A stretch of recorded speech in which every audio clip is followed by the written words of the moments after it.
मैं एक तो पहले हमारे वक्ता जो बोल रहे थे मैं याद दिला दूं कि विपक्ष सिर्फ मुद्दा ही लाने के लिए है। विपक्ष आईना होता है, विपक्ष मिठाई लाने के लिए नहीं होता है। और विपक्ष जब मुद्दा लाना बंद कर देगा तो विपक्ष विपक्ष नहीं रह जाता है। तो आप विपक्ष से ये उम्मीद ना करिए वो आपके लिए मिठाइयां लेके आए बार बार आपके फैसलों पर। दूसरी बात, हम जिस सरकार के बारे में बात कर रहे हैं वो सबसे वर्स्ट सरकार है। वो लोकतंत्र से चुनकर आई है हिटलर की तरह से, लेकिन वो कतई लोकतांत्रिक नहीं है, बेशर्म है, घटिया है, जन विरोधी है। और उससे ज्यादा जन विरोधी सरकार हिंदुस्तान ने देखी नहीं है। पिछले 10 सालों में एक भी आंदोलन बता दिया जाए, एक भी जन आंदोलन किसी भी जाति का हो, किसी भी धर्म का हो, किसी भी कम्युनिटी का हो या किसी भी वर्ग का हो, आइडेंटिटी पॉलिटिक्स करते हैं उसके बावजूद मैं कह रहा हूं, चाहे जो लोग रहे हो, एक भी आंदोलन का इसने वेलकम नहीं किया, उनकी समस्याओं को हल नहीं किया है। इसने सिर्फ और सिर्फ आंदोलन कुचले हैं। उत्तर प्रदेश से लेकर कर्नाटक से लेकर हर जगह छात्रों के, नौजवानों के, किसानों के, महिलाओं के, दलितों के, पिछड़ों के, गरीबों के, मध्य वर्ग के सिर्फ आंदोलनों को कुचला है, जेलें भरी हैं, लोगों को डराया है और हम एक डरी हुई जनता के साथ हैं। और इसके अलावा इसने जो काम किया है कि पूरे मीडिया के अंदर एक इस्लामोफोबिक माहौल पैदा किया है, इतना घटिया माहौल पैदा किया है कि हर इंसान झूठ से लबरेज है, पड़ोसियों से नफरत करता है, जातियां आपस में नफरत कर रही हैं, ब्राह्मण दलितों से नफरत कर रहे हैं, दलित ब्राह्मणों से नफरत कर रहे हैं, लोग लड़ रहे हैं, स्ट्रेस में है। इसने ना स्वास्थ्य पे ना शिक्षा पे कोई काम किया है।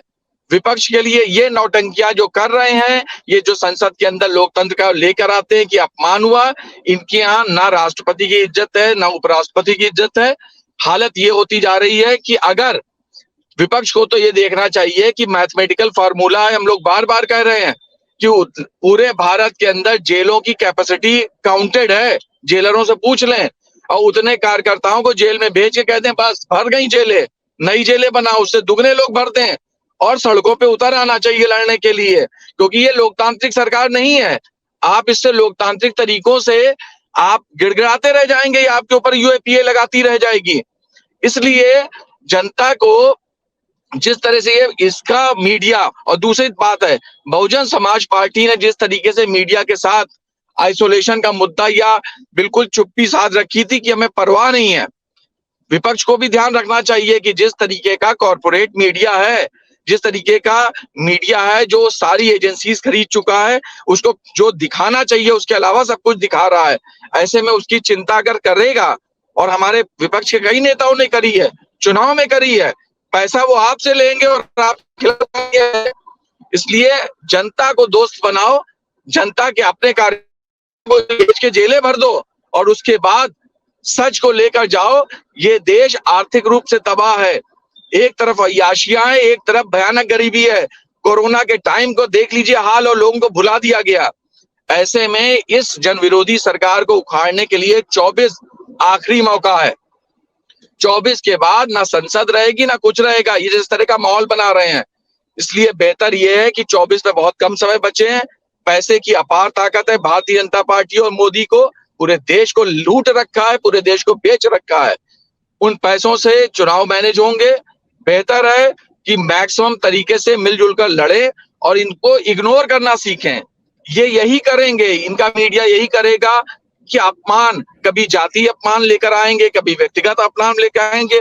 मोदी की नौटंकियां जब ममता बनर्जी को दीदी दीदी कह रहे थे तो एक मुख्यमंत्री का अपमान नहीं कर रहे थे? या बाकी तमाम जगह हमारे यहाँ कहा है अगर योगी मुख्यमंत्री बनता है वो धर्म और राजनीति का घालमेल करता है और हम योगी को बतौर मुख्यमंत्री चैलेंज करेंगे या उसकी धज्जियां उड़ाएंगे या उसका पुतला फूकेंगे तो आप कहोगे धर्म का अपमान हो गया, हिंदुओं का अपमान हो गया। अरे आपको अगर धार्मिक काम करना है तो आपको मठों में रहना चाहिए, आपको जनता को सद्बुद्धि देनी चाहिए।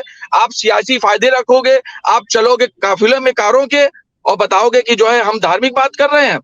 तो ये अगर आपने इसने लेकिन धर्म और राजनीति का ऐसा तालमेल किया है और जनता के एक बहुत बड़े हिस्से को इस कदर जहरीला बनाया है, गुमराह किया है,